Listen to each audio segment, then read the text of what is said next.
In the woods of far-off Maine lived a bear named Benny, quite insane. Not because he was mad or sad, but his antics were too wildly rad. Every morning by the bubbling brook, he wore a tie and carried a book. Other animals would stare and sneer, but Benny never felt any fear.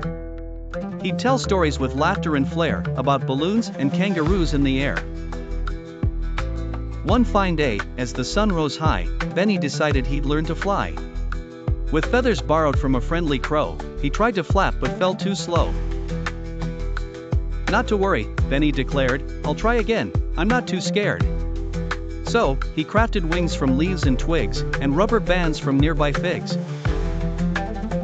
Off he soared with a leap and a bound, but ended in a heap on the ground. "Flying's tricky," he did proclaim, and thought of another fun game. So Benny took to skate on ice, across a pond so clear and nice.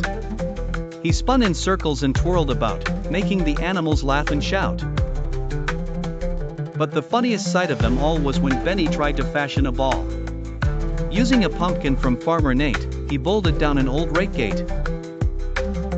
It bounced and jumped and rolled away, leaving Benny in a fit of dismay. To the bunnies who watched nearby, he shouted with glee, "You just wait and see. Tomorrow I'll juggle with pears and a pea, and maybe even dance with a bee." Each day was a new escapade, for Benny believed having fun never has to fade. And in the woods of that far-off land, there was no bear more beloved and grand than Benny the Bear with his hilarious flair.